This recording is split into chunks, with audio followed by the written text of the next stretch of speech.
Prices will be higher 10 years from now and 20 years from now and 30 years. 2025 has kicked off with a lot of fear, confusion, and uncertainty. A lot of people don't know what's going on and how all these changes in government policies will affect them financially. You have President Donald Trump saying that Americans may feel some short-term pain. Trump is imposing sweeping 25% tariffs on imports from Canada and Mexico, a lower 10% tariff on Canadian oil and gas, and 10% tariffs on Chinese imports. Economists say the tariffs could cost American households on average up to $1,500 extra per year as businesses pass down higher costs. We may have short-term a little pain, and people understand that. Then you have other countries saying that what we're going through is self-inflicted by our own government. I want to speak first directly to the American people. We don't want this. We want to work with you as a friend and ally. And we don't want to see you hurt either. But your government has chosen to do this to you. As of this morning, markets are down, and inflation is set to rise dramatically all across your country. Your government has chosen to put American jobs at risk, at the thousands of workplaces that succeed because of materials from Canada or because of consumers in Canada, or both. They've chosen to raise costs for American consumers on everyday essential items like groceries and gas, on major purchases like cars and homes, and everything in between. So I just wanted to come on here and make this quick video to share with you what I think you should be doing with your money right now to protect yourself in this volatile time. Listen, every day we hear about tariffs being on, then off, and then on again.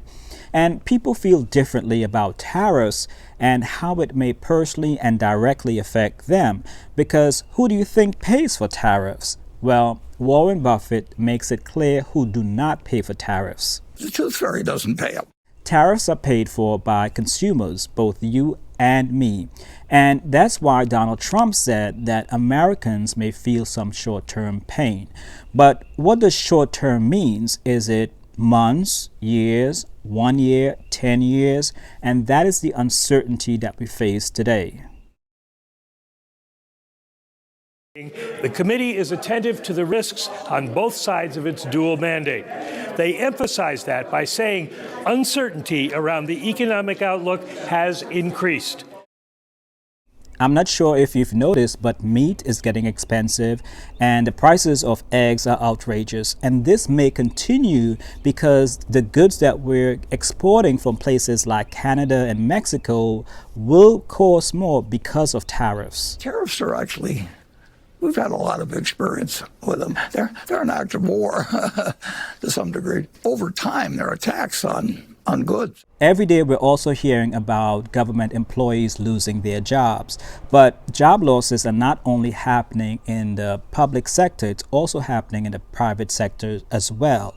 Major corporations are laying off employees in mass numbers, especially in the retail space. I have a good friend who worked in the banking industry and was recently laid off after being with the company for 30 years, along with almost 500 other employees. All this fear and uncertainty is affecting the stock market. The stock market do not like uncertainty. So retirement accounts and other investment portfolios are down, and we're also hearing talks about an upcoming recession. So now is the time for us to get serious about our money. We cannot put our heads in the sand and ignore what's going on around us. You need to start making smart decisions with your money. You need a plan. Do you have a plan in case you unexpectedly lose your job? Do you have a plan in case you get ill and cannot work? What about if your insurance increases? What about if your rent or mortgage payment increases? And yes, your mortgage payment can increase even if you have a fixed loan because of that escrow payment amount. My mortgage went from being $1,500 to over $4,200. Like, I didn't know that when I was building a home that I was just gonna have to pay taxes off the land. In an economy where some people can barely make ends meet and things are expensive, it becomes difficult to save money. So I'm not going to press you about saving money in this video. However, if you do have extra money at the end of the month, now is the time to build up that emergency savings account to get more of a cushion in there, especially if you work in an industry that does not have strong job security. So what's the next best thing if you're not able to save money? Well, the next best thing is to cut back on expenses.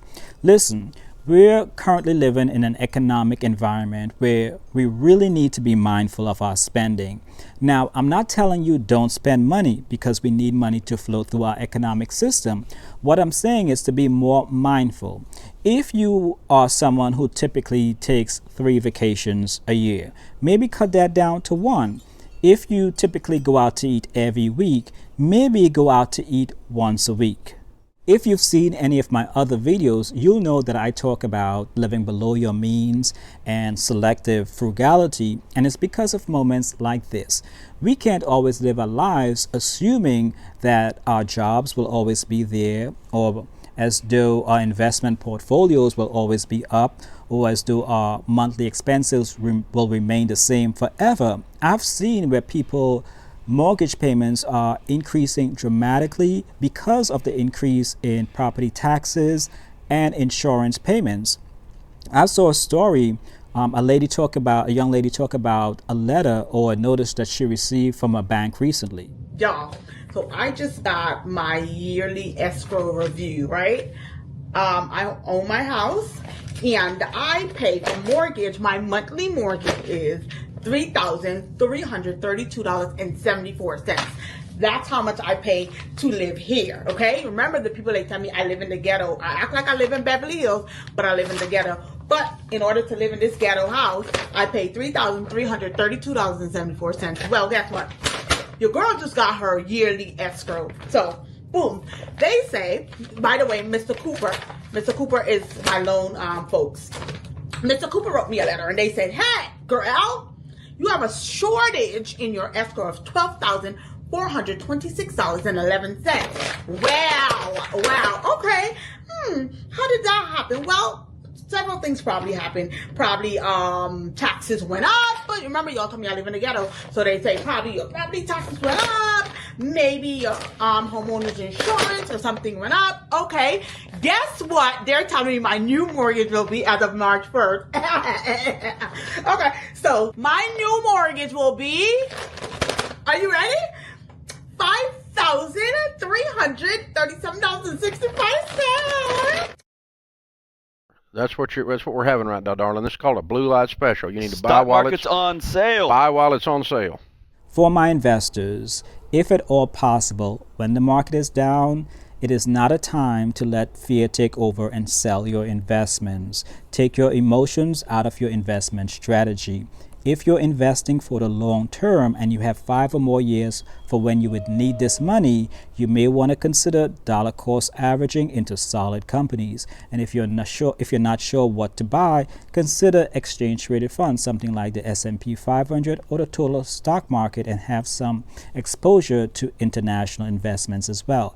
Diversification is the key factor to minimize risk in a volatile market. In 20 years, where do you think an average of companies that sound like this? Apple, Coca-Cola, McDonald's, Boeing, Microsoft, Home Depot, on average as a group, now there'll be some 1 or 2 that fail, but on average as a group, an aggregate of that group, 20 years from now, are they going to be worth more or less? Well, ideally more. Well, not only ideally, there would be that's what has always happened in history 100% of the time so far in the American stock market's history. Now, obviously, the world can fall apart and we can just blow this whole thing up called America. But if anything stays similar to what it is, 20 years from today, it's going to be up and you will be glad that you bought. Listen, I know a lot of people are scared right now, and that's okay. That's normal. What I would suggest that you do is to stay focused on what you can control. You can't control what goes on around the world. So focus on making smart financial decisions that will protect both you and your family no matter how this all shakes out. All right, so I'll see you in the next video.